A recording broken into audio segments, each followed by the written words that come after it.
This week on the podcast, Mendacii got his hands on the MK1 beta. What did he learn and how does it stack up to Street Fighter 6? Games could be getting pricier for non-Americans on Steam. We're going to break that down for you. And of course, stick around until the end of the show for some deals of the week. All of that and more in this week's episode of Next to Nothing. Yeah. Hello and welcome to Next to Nothing, a podcast for gamers on a budget. I am your host, Danny K. I am joined by the wonderfully beautiful Mr. Green. Elite Green, how are you doing today? I am vibing and thriving. I'm definitely not having any panic attacks at all ever. I am here. I'm alive. I'm doing great. We're here. We're here. You know, I feel you. I had a pretty anxious, anxiety-filled day today too, for reasons that we've talked about, but I can't really share here on the show. But yeah, Mendacii, how about you? How are you doing, spooky and ookly boy? I'm pretty good. I've been pretty much taking in nothing but Mortal Kombat for like the past 2 weeks. Otherwise, I've just been revisiting like games that I didn't give a lot of time to in the past. So it's been exciting in that regard. So yeah, things are fine. Hell yeah. Of course, if you guys miss any part of the show, if you're joining us live, you can find us on YouTube, Spotify, Apple Podcasts, Google Podcasts, and everywhere podcasts are found. If you want to join us live, Twitch, Tuesdays, 7 p.m. Central Time. That's typically where you can find us. Let's just go right into it. I really wanted, we were talking Mortal Kombat the entire time. Like, we also have a trailer that we can talk about, but I want to talk about this beta. Mendacii, tell us all about this beta, baby boy. All right, so the beta, first and foremost, I think I was honestly a little spoiled with Street Fighter 6, where if you did watch that episode, awesome, thanks. But if you didn't, in short, you were able to play with the character creator for your avatar. You were able to join lobbies and hang out with your friends. There was a chat, like you could chat with people in game. You could just go up and play friendlies. You could see like what your rank would be before beta. Obviously that would be wiped, but there were ranks in beta, and you could also just queue up with your friends. You could just play privately with your friends if you wanted to. So like it was pretty robust in that regard. And there was roughly about the same amount of time between when that Street Fighter 6 final beta dropped and Street Fighter 6 actually dropped. Mortal Kombat 1's beta, I'm going to talk about this in very short segments, but the beta itself is, or was, it ended yesterday, sparse. So there were 5 characters to play with, and then a few cameo characters. I can't remember the number right now. I have to go through the names. And they had tower mode, where you get to play against the other, like the 5 characters that were in the beta, just offline, like a short kind of addendum to arcade mode with nothing at the top. And then there was versus mode, and versus mode uh, was just against randos, it seemed, unless I totally missed something, but just against randos. And the other thing that I noticed when playing online against random people was that you would get to see, I think, their internet connection. So like if they were on Wi-Fi and how many bars they had, and then their overall ping. But otherwise, there wasn't really anything else. You couldn't create like a private lobby and invite a friend. There was no crossplay, it seemed, and it was only available on consoles. So Xbox One X and S, and then PS5. So there wasn't a whole lot here. It wasn't. I feel like there also wasn't like a huge like how to do about it. Um, but overall, that experience aside, being able to actually get my hands on the game, being able to play the 5 characters that they did let us play, was phenomenal. They let you, like see entire move list, so like you weren't just going in blind. You got to do a fatality, one fatality per character and one fatality per cameo character, which I didn't realize was going to be a thing. And that fucking rules. So, off the bat, no matter what, when you go into a match, if you're playing friendlies or you're playing through the tower, you've got two different fatalities to choose from, and the same accessibility options for uh doing combos for move inputs and everything like that that was in MK11. If you're unfamiliar with that, there's something you can switch on to essentially have like less button presses, less like movement in order to do combos, so it just kind of simplifies things. And there's also combo window timer.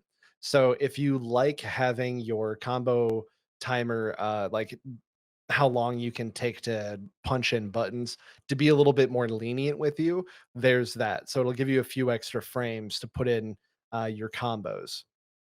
So all of that's still there. The one thing that I was kind of hoping that they would bring in from MK11 and I guess MKX was the ability to tag moves, tag combos, so that they would actually show up on your screen, so you can kind of practice them without having to look at it, memorize it, and then go right back to the game and try to input them and everything like that. So that was a little hairy.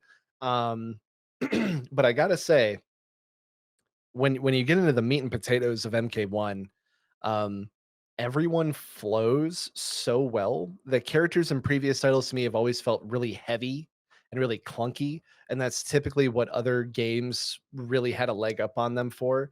Um, and it was never really MK style to make these like fast moving, almost like anime arcade fighters, stuff like Guilty Gear or Blaz Blue, uh, In Birth, things like these games, that go super duper fast. Um, MK is a very methodical game sometimes, and really makes you work for your combos as well. The windows are kind of strange, and it takes a lot of practice to get to know how everything flows together. But MK1, it feels like even a newbie could go in and make something look really cool. The combat looks fluid.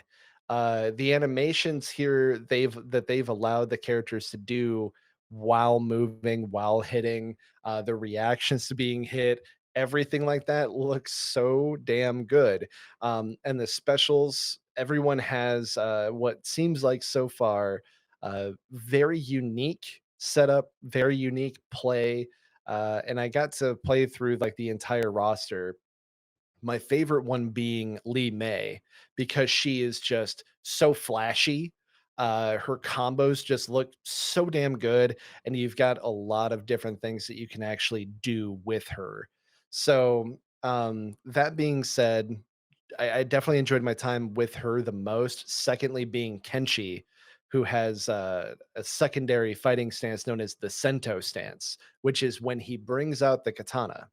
And when he brings out that ancestral katana, it awakens that spirit that people may have seen in the trailers. And it will fight with you and it will almost kind of mirror your attacks. So if you get a poor sob stuck in between you and the ancestral spirit, you're going to just put them through a meat grinder if you can balance your combos and everything like that. Getting someone put up in the air and then doing those super delicious looking aerial combos also feels so damn good. The maps look amazing. All of the effects look great, and of course, the fatalities are absolutely chunky. It was really nice being able to see and play around with the characters we hadn't seen everything for. So the roster was Kenshi, Lee May, Johnny Cage, Sub Zero, and then Katana. And Katana was someone that we have like pretty much seen nothing for as far as the trailers go. So playing with her was really great. Still highly focused on mobility, really great options. And it just seems like she makes more sense. And with this new, very lightweight uh, kind of take on combat. She just moves and attacks so well.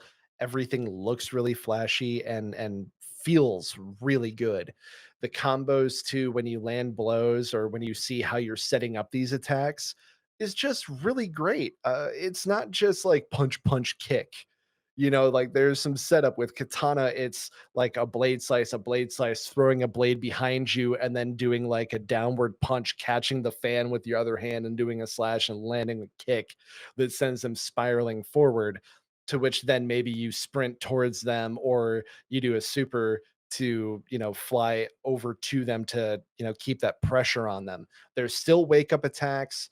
There's still ways to negate combos using your cameos, which just feels way cooler. If you're getting your ass kicked, you can have Kano fly in and Kano ball somebody and get them off of you. And that all utilizes a bar or meter at the bottom, which is something that they have been using, but it was very simplistic in MK11. You had 2 bars of defense meter and 2 bars of offense meter, and the offense meter was used to do EX attacks. So basically, you get a little bit more oomph to some of your special moves. Or defense, you could do a armored fall, so like they can't combo you. Um, and then you could do an EX wake up attack. So you could really kind of keep someone off of you and punish them for trying to keep the pressure on you. So this is a lot more robust as far as fighting game mechanics go, and it feels so much closer to what MK should be in the modern day. I'm interested to see if they end up doing something with the controls that are more like modern controls for Street Fighter, but I don't really think they will. For cameo characters in the beta, we got to try out Frost, Jax, Sonya, Kano, and oh, I swear there was one other, and I can't quite remember, but that might have been it. But regardless, using each of them felt really good. The attacks that they could come in and do were really solid, and Johnny Cage is terrifying to play against because he has so much that he can do, and he has a taunt meter. So if he like taunts you enough times, he gets superstar mode, and you're just disgustingly overpowered at that point and just a force to be reckoned with. So if you really hated fighting against, say, Terminator in MK11, when he used that neuroskeleton or neuroexoskeleton, I guess ability in some of his what do you call them? Oh god. The different variations. There you go. His exoskeleton variation ability, it's so much worse than that. It's so much worse than that. So it was just a really, really phenomenal time. I played a lot of tower. I didn't play a lot of online because sadly it kind of seemed like the servers were a little poo-poo, and it could have been just, you know, because they were trying to stress test. I haven't looked in to see if they have rollback or delay based netcode. Um, if it's delay based, it's going to be more of the same stuff that we dealt with in MK11. Which, if you haven't really studied up and learned up on netcode, I recommend it, especially if you're looking to get into playing these games either in competitive mode or just, you know, a lot with your friends online, because it can change your experience quite a bit. Um, Unless you guys are really close to each other, then awesome. You'll probably have a great time. But if you're getting consistently synced up with someone that's, say, like in Brazil, it's going to be rough. So I really hope that that's not the case with MK. So otherwise, yeah, it played great. It looked phenomenal. I want to get my hands on the rest of the roster. For ages, I was a Sub-Zero main. MK11 came around and I turned into a Kotal Khan main, and I haven't seen my boy yet, and I'm really upset. But Shao Kahn, or rather General Shao, looks fucking awesome. So I might be hopping on that train. They got rid Did of you the boys? hammer. It's an They axe got rid of the, now. and It's you it's can beautiful. control it like with magic, and it looks so sick. he got horns now instead of just a helmet, and he doesn't look like weird ass King Koopa from the John Leguizamo Mario Brothers movie. We don't ever bring that up ever. Mag boots. Trusted the fungus. Yeah, so did you boys have any questions for me as far as my time with the beta goes? There wasn't much to it as far as that goes, but I think that it was, more of like a here, go ahead, get your hands on it a little bit, get a little dirty, and let us test the servers a little bit. I think that's really all it was. But all it has made me want to do is just get my hands on the full game, and I've still got what 9 plus 19. I've got 28 days left before Yeah. it drops.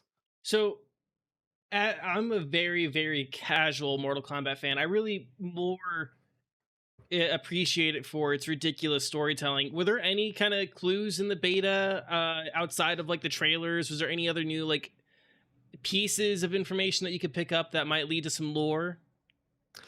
Yes, actually. So when you do play online, there was something very strange about this too, by the way. When playing online and you do your character select, your characters, like they face each other kind of UFC style. And then as soon as you've selected your stage, it drops the stage behind the characters and they start out basically in that, I don't know, I wasn't a huge fan of it, but that like crossed arms, crossed weapons, kind of look that Injustice 2 did. And then you got some babble here and some babble here. So there were some voice lines, but you can't necessarily the voice lines were intriguing, but you can't necessarily take them for being 100% canonical as far as someone's uh like what they say to the other person, because sometimes they just make shit up. If you do a mirror match, they'll be like, "Who are you?" And it'll be like, "I'm you, but stronger." And then they'll say like, Yeah. "We'll find out about that." Something along those lines. So they might have just some canned dialogue that doesn't necessarily point towards the story. But Lee May seems to be more of like a not a bounty hunter, but like I mean, we already knew that she was an Ungadi, which is a protector, a queen's guard, if you will, for Kitana and Melina. And then her superior officer would be Tanya, which we saw in the Ungadi trailer. But she crossed up with a Sub Zero. I was playing Lee May, they were playing Sub Zero, and she said, "You will pay for your crimes." And he's like, "I'll freeze you in your place." And she said, "I will take you in, dead or alive." And so I don't think that necessarily Sub Zero has done bad things, to the court of Edenia or Outworld. So I hard to tell, hard to tell as far as that goes. But that's the only thing that I can really say as far as the story goes. Other than Johnny Cage keeps his house at 72 degrees. Like, that's interesting, I guess. Yeah, Culture. man of culture. Yeah, his swimming pool looks dope as hell. And what a hell of a view. I think on I think he's up in Beverly Hills and he's like literally on the hill looking down. So he's not a washed up action movie actor. I think he's probably closer to maybe someone like a Liam Hemsworth or something like that, or Chris Okay. Hemsworth in this universe. I think Liu Kang has been very kind to him in his career. So he seems very, very much so up there. I feel like before he was maybe like a B roll B movie star. Yeah. Always inspired by what's the Dutch man's name? JCVD, Jean Yep. Claude Van Damme. Yeah, I wish, because I'm right there with you. I love the goofy, nonsensical, garbage storyline, and this definitely seems like it's going to be the most goofy. So I'm happy that so many people can get in at the ground floor with this timeline remaking. Yeah. Um the only other question I had was just like out of the fatalities you saw, like, what was your favorite? Dude, yeah, that is a good damn question. And I'm gonna apologize to Green if he was gonna ask that. Oh no, you're good. Yeah. Let's see here.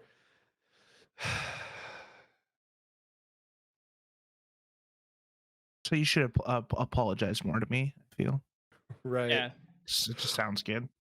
So in typical me fashion, I'm stuck between the actual coolest one and the most cheesy hilarious one.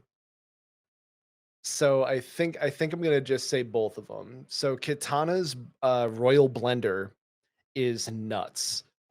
Just two spinning fans, one at the bottom, one at the top, and slowly they get closer and closer, and just like it's so disgusting until they like clap together, and then she just catches them back, and the person you were fighting is just gone. There's nothing left of them. It's like they never existed.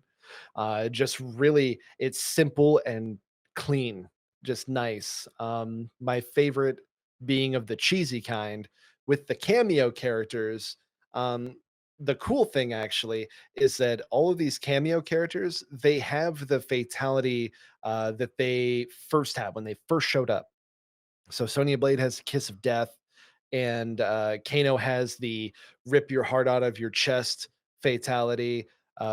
Frost has the, I think it's like frozen core, freezes you in the middle and then punches you and like obliterates like your torso and like leaves you with nothing but frozen bones in the middle. Hella goofy. But Jax's first fatality is doesn't make sense to his character, because I don't even know if they knew what they were going to do with this character when he first came. But anyway, so it's like he does like DC character Apache, or like an Ant-Man, and he gets real big, and then he crushes you with his giant boot. He just crushes you with his giant boot. Just gets real big and smushes you. Swoosh, swoosh. Yeah. So you see his giant combat boot, and it just and that's it. So I'm really excited for people to be experiencing that, and people who haven't played those old games to maybe see some of those um, some of those older fatalities. I did forget Fire God Liu Kang was in the beta and played really well. They changed some of his moves to fit more like, yeah, what's up? I've been hanging out for all of creation. And so he's got crazy teleporting attacks. He's got his bicycle kick is something a little bit different. And he is more mobile now and has more projectiles and is able to punish so much more. And his I still sometimes call them X-ray attacks, the fatal blow, that stuff, phenomenal. And then obviously we've seen his fatality in the trailers where he opens up a fucking black hole and just holds you next to it while the black hole tears everything away from you. Um, yeah, he's phenomenal. He's everything that you would think a god of creation would be without being super overpowered, which sounds really hilarious and ironic, but he was perfect too. Yeah. Green, do you have any questions? No, I'm just super excited to see more. Yeah, I've been a super mild like Mortal Kombat fan. Mhm. I used to play it like on Xbox and stuff like that. Like I remember Deadly Alliance was like the one that I fucking played the most, but I Right. really like the stories and the interconnectivity of like the different timelines and stuff like that. And this just makes me want to like sit down and watch like a 4 hour long lore video about like Yeah. what's going on from one like the original to now. Oh So yeah. Yeah. I also have really enjoyed with like some of the trailers, we've seen for one thing, like Reptile had the biggest fucking glow up oh, he's so of a fucking fighting. cool. He's so fucking He's great. And of human course, again, like, like yeah, and human. he can turn into his reptile form. There is this massive contention between the fans. Some people really loved him as like, human, what would you call that? Human presenting ninja. And then others were like, I want him to be a full ass fucking bipedal Komodo dragon. Like, Yeah, no. and I was and always in like the humanoid boat for sure. same. I was never really a big fan of his like the MK4 and then MK Deadly Alliance. I think I was okay with those two designs, but then it just got weird and he just turned into like a full ass lizard thing. Looked really strange in MKX, was not a fan. And then, we didn't get him in MK11. We got a couple costumes for Scorpion, and we got a cameo in the crypt for Mortal Kombat 11, and that's it. So he looks phenomenal, and the internet is like, "Wow, he looks great," and then the other camp's like, "I'm gonna fuck Reptile." Like it's definitely they hit the nail on the head. They found that nice easy spot for character art. Can't really say the same for Ermac. Ermac looks like a dried up raisin man. He looks like a gross paper mache made out of toilet paper with some broken glow stick shit. Really sucks. He has looked really great in the past. MK9 Ermac was dope as fuck. I wouldn't even be mad if it was like normal black hood, red mask, red vest ass fucking Ermac at this point. But they just keep leaning super hard into the mummy shit, and I don't get it. I do not get it. What's wrong with paper mache? Sorry. I apologize. I didn't mean Yeah. anything to paper mache, but Ermac can please. I really hope that his secondary costume looks great, or at least better in some regard. That being said, I've really enjoyed like looking at the videos that have come out from a few people. Maximilian Dude, for one, has done some like looking at the journey that some of the character designs have made over the years. And if you're a fan of Reptile, you should go and check out his video on the history of Reptile. Really appreciated that. That was really nice. It's also kind of short. It's like 17 minutes, and you get to see all of the adaptations and iterations of Reptile. So it's pretty cool. I'm really excited so far. It seems like they're leaning really heavy into Mortal Kombat Deception, and overall, uh, it looks like we're getting a lot of characters out of Deception, such as Shujenko as a cameo character. So really hoping that we'll see some more Mortal Kombat Deception stuff in the future. But otherwise, beta good. Too many days to wait, and give me more trailers. I don't even want to have any surprises left for me when the game comes out. Show me everything now. Cool. I think we've covered everything. Anything else? No. Cool. Do you guys want to talk Nothing right now. about? Do you guys want to talk about why Steam games might be getting more expensive for people outside of the United States? No. Yes. I know it's a super sexy topic, but like we've talked about it before in the past, specifically that the price of Steam games outside the U.S. And how that relates to the relative cost of buying power in certain countries' currencies, right? So we all know that certain countries, their currency is not as valuable as the American dollar, or they don't have the buying power that other developed countries do. So really, the TLDR is that some developers are going to have to adjust the price of their games to match the buying power of consumers. And while this is a good thing for developers, it's really going to be an issue for people outside of those countries. In fact, it's been one thing that we did talk about in kind of related to this was that like Americans and Europeans were using VPNs and other geolocation tools to actually get cheaper games. And so it was actually a little bit of a problem that was being abused as well. So a little bit of a a little bit of a rehistory lesson here. Back in October of last year, Steam made a recommendation that prices will that prices should be increased. In some cases, like in Europe, prices would increase by about 18% on average, while in Argentina, prices would rocket 485%. But at the time, these were recommendations and were not being mandated by Valve themselves. Basically, branding their blog post and the information as a helpful suggestion of tables and conversions for developers and publishers. But now, 10 months later, that position has changed and they have updated their pricing guideline to fall in line with those recommendations.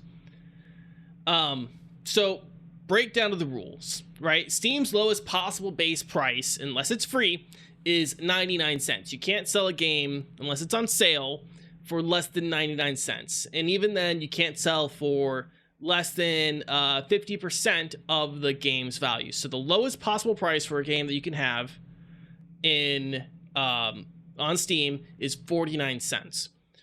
All prices are going to be based on the value of the American dollar. So if you're buying in euros, pesos, yen, and rubles, the price will probably be increasing.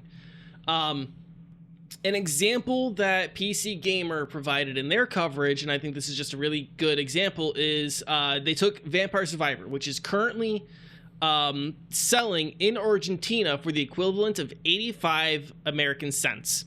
If you live in Argentina, the developer will have to increase the price of that game an equivalent of 14 American cents in order for the game to remain on the storefront in Argentina for Steam. If devs and publishers fail to change their pricing in the affected currencies, the game will just not be available for purchase on Steam. I think like I hope that's like the best way to just like explain the situation. Do you guys have any like initial questions about it? Because I will be quite honest. If we get much deeper into it, I don't have a lot to say or a lot to really help with understanding. It just seems like a super weird issue for me. I don't know why my brain just like can't wrap around like why this is a big issue like with pricing and stuff like that. I don't know. Yeah, well, and like my whole thing has always kind of been, well, why are we basing it on the buying power and the conversion to American dollars when that's not the consumer buy? Like 99 cents in the States doesn't get you a whole hell of a lot, but I imagine in other countries where like the buying power of consumers is, that could be like, a certain amount of money. Like that could be like I know for some countries like 99 cents can be like a lunch. That's it's a whole ass like dinner spread in the Philippines. Yeah, it's like 90. Like I know, like I see like people talk about like going to Vietnam and stuff like that, and we think 99 cents here gets you shitty fucking coffee from a gas station if you're lucky. I think most of like Casey's general stores, it's like $1.29 for a 16-ounce coffee. Quick Trip. But like in Quick Trip and stuff like that. Yeah. It's like like $1.50, almost $2 now. But like I know like in Vietnam, the equivalent of like $1.29 will get you like an actual sandwich and drink and stuff like that. Like it, the buying power is quite different. And so why Steam seems to think that they need, like, I would love to know more justifications for why they want to increase the essentially the value of games in those countries. Yeah, I don't know. It does feel a little odd, but I would actually love to know, like, if you live in an area like Argentina or the EU, I believe Turkey was another one that they mentioned. It was like a 400%, like over 400% increase. I want to say that last year when we originally kind of ran into this conversation, that they were actually talking about doing this and implementing it, they used Turkey specifically in that example as well. And it was going to be astronomical, the amount of money that they would have to start spending to buy games. I mean, like, look at Australia. I know that the three of us enjoy music and everything like that, have you ever looked at how expensive it can be sometimes to say like buy a deluxe CD of like a new release album or something like that in Australia? It's the entire reason why Trent Reznor of the Nine Inch Nails left his record company and went to go create Razor's Edge, because they wanted to sell his deluxe edition of the album that became The Slip in Australia for something like, it would total out to be like $42 American. And he's Wow. like, that is fucking stupid. Absolutely not. And then he leaked the album for free on MySpace Uh, and broke contract and then created Razor's Edge. Children, It's for y'all that are listening, MySpace is a website that is very similar to Facebook, except for you could change your profile background and stuff like that, and put like a Mhm. cool little widget with music in it. It was a different time, man. I'll tell you what. it's how all of us learned HTML. I just want to be like, so you're trying to teach kids about MySpace, but first we have to go back and teach them about Nine Inch Nails. Let's Oh, shut the fuck up, Danny. Don't even. What, Yeah, Nine Inch, no, their first record is what, 94? Or is it before that? Was it 93? Before that. But yeah, like 89. it's yeah, I was gonna say it's, Thank you, I'm Brent. pretty sure it was, yeah. Thank you, Brent. Brent would know. Of course he's here. Of course he knows. He's probably wearing a Nine Inch Nails shirt right the fuck now. But yeah, Did no, someone like say that's Nin? nin. But yeah, so the big thing that comes to mind when it comes to this is you're playing with microeconomics and macroeconomics, and when you're dealing with things that are strangely subtle and sometimes explosive, like money markets. um Things can get really fucking messy. Just take like 5 minutes of your own time and just do like one USD, like go to Google, look one USD to pounds sterling, one USD to a euro, to a peso, so on and so forth, and look at the stark difference of, like numbers, et cetera, et cetera. And then just like look at what that amount actually would buy you in that country, and then you might be like, "Oh yeah, okay, now I understand the issue here." Like, Yeah. if everything has to match up to, like, you have to pay up to $1 for this game, 20 US dollars to this game. Even places like Canada are going, like, our fucking neighbor, or obviously Mexico with the peso, they're going to fucking suffer for this. The industry of indie developers is going to get fisted with this. This is very bad, very very bad, as far as that goes, and it's going to screw consumers to the point at which they won't be able to buy things. But even if they want to, they won't be able to justify the expense. And then you look at the developers and how massive the marketplace of Steam is. What the shit? Like, you're either going to push out your consumers and to try and go and find another marketplace, and if that other marketplace adopts the same thing because of how much influence Steam has, and people be like, that's a really good idea, I'm going to start doing that. Like, absolutely, you're going to start seeing developers get very hurt from this kind of practice, dealing with conversion rates and stuff like that, and enforcing a conversion rate, by the way, can be extremely difficult. I understand why they're saying, like, let's use the USD, whatever. I believe Steam is what, based in the US, Yeah, yes? Washington State, I believe. And like, I don't even know, like, where's the most of their consumers? Where are they located? That would be something that would be interesting to see as far as that data goes. Um, definitely makes me curious as to what brought this on, especially when they've been able to operate for so long without it. Yeah. So that's definitely, food for thought. Yeah, if I were to wager any sort of guess on like the majority of their players or their customers, it's definitely going to be like US, Canada, Western Europe, South Korea, and a few other Asian countries. Right. So yeah, if you live in any of the affected areas, let us know in the comments. We want to hear from you guys how this is going to affect you. All of the like price increases and stuff like that. The only other thing I was going to mention, I just have like one piece of advice for anyone who this will affect. If you have Chrome or a Chrome-based web browser, get SteamDB or something similar. That's a fantastic tool for you to like check prices, check player numbers, and like check when the last time something was on sale, what the lowest recorded price was, all that stuff. That's SteamDB. It's free. Check it out. I use it for the show like all the time. Also, go check out other marketplaces.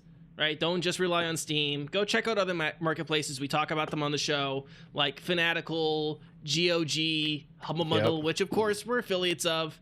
You're gonna be more likely to find good deals there. You're gonna save money anyways. So go check those out. That's my advice. That's my soapbox. Do you guys have anything else on this topic? Killing Floor 3 just got announced, I guess. Yeah, fuck that. Isn't Killing Floor 2 still in early access? Shh. I legitimately, if it came out of early access, I did not hear about it, and I don't know. It wasn't like if it came out of early access, or if they never took that tag off, they didn't do shit to it enough over the last 10 years that it's been available anyways to really like warrant saying it was in early access. It was out of early access as soon as it became available. Sorry, that's my rant. And they have the audacity to be charging fucking $30 for it too. No, it doesn't say it's early access on Steam anymore. So I never really had a problem with the price, right? Like to me, like this is just a very weird aside. Sorry, but like I never had like a huge problem with the price. Just be honest and say that the game was basically finished and that you guys were just doing live service stuff.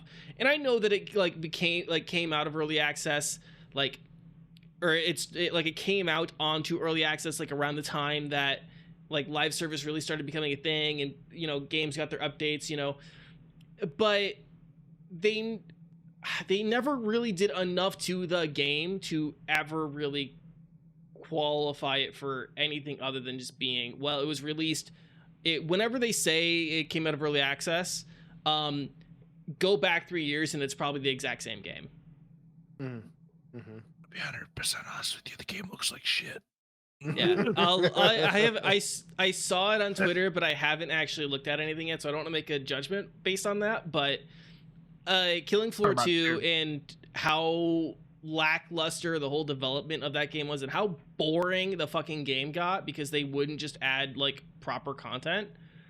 Yeah. Anyways, do you guys want to go to deals of the week? Yeah. Absolutely, Danny. Get it. Hell yeah. Okay, I'm gonna start. This week, my deals from Humble Bundle. Again, we're affiliates. Link in the description. That'll actually help us out. Just know that we do get a cut if you make a purchase from that link.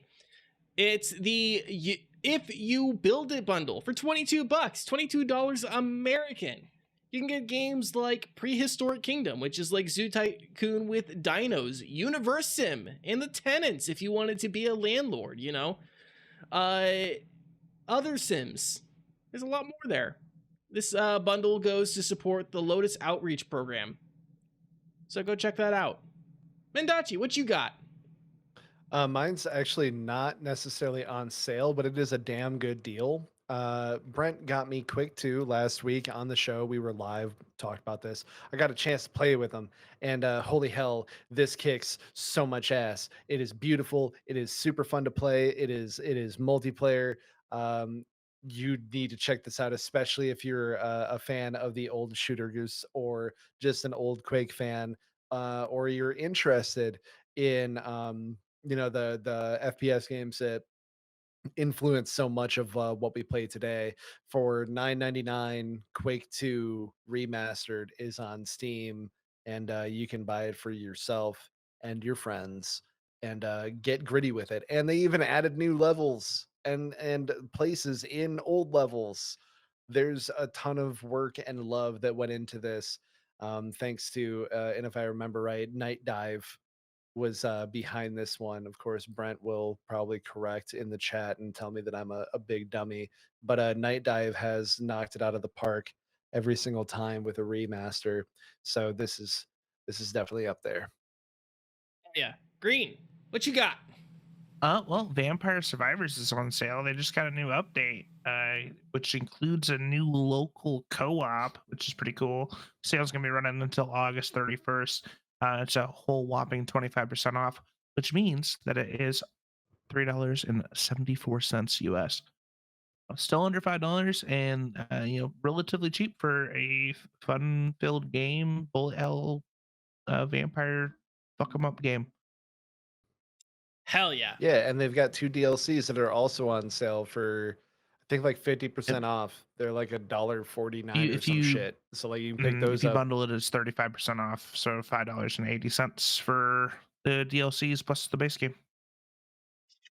That's really damn good. Absolutely stunning. Gorgeous.